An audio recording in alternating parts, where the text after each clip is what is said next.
How to share a page on Google Chrome mobile. Hello guys, in today's video I'm gonna show you how to share a page on Google Chrome mobile. First we're gonna do is go to Google Chrome and then click these 3 points here,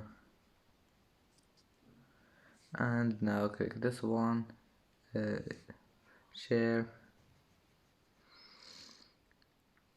and as you see here you can share it to anything you want, or you can copy the link or use the QR code, or you can just click this one more, and here you can share it to anything you want.